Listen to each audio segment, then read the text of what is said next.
Le sujet est d'actualité et les plateformes pour en parler sont pris d'assaut en Côte d'Ivoire. L'immigration clandestine a une fois de plus réuni autour d'un colloque à Abidjan autorités politiques, ONG, sociétés civiles, dignitaires religieux et anciens candidats à l'immigration. Il s'est agi au cours de cette rencontre d'aborder le phénomène de l'immigration clandestine, en faire le diagnostic et proposer des solutions. L'objectif visé, c'est d'une part de ne pas laisser uniquement, je dirais, les réalités tristes des politiques migratoires ou des flux migratoires à nos politiques, de aussi nous s'approprier de notre destin, de nos solutions et de proposer des solutions pragmatiques en accompagnant l'État, en accompagnant aussi l'administration publique sur des réflexions de politique migratoire et des solutions pragmatiques pour résorber un petit peu cette idée que l'Europe c'est l'Eldorado et faire des propositions en tant que partenaire privé ou tous les acteurs de bonne volonté. La traversée du désert tue également.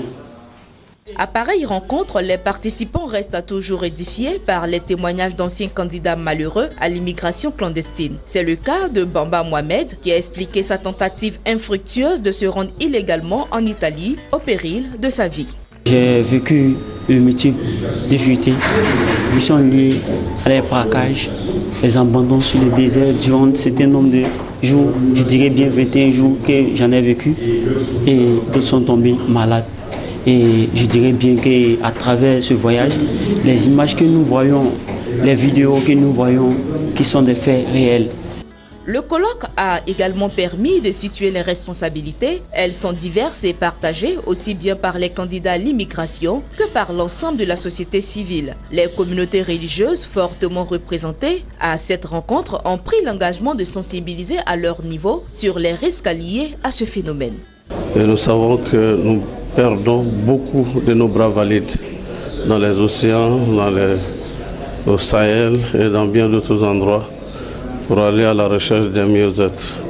Nous avons la conviction que nous avons les ressources nécessaires pour immobiliser nos jeunes et leur donner de l'espoir au lieu qu'ils soient dans une position de se diaboliser et de souffrir en pâture à toutes sortes d'aventures. Pour des religieux qui occupent 85% de la scène ivoirienne au niveau de la population, parler de jeunesse d'immigration clandestine, nous supposons certainement qu'il y a forcément des chrétiens. Partant de là, nous nous impliquons. Et nous nous sommes dit que oui, nous sommes des pôles ou bien des leaders d'influence. Nous influençons certainement nos populations. Nous sommes écoutés en longueur de journée, tous les cultes ou hebdomadaires par des milliers de personnes. Nous sommes sur les réseaux sociaux et donc nos voix sont prépondérantes. Ce colloque sur l'immigration clandestine a été organisé par le cabinet international PKD World, spécialisé en conseil juridique. Le cabinet PKD entend perpétuer ce genre de colloque hors des frontières ivoiriennes.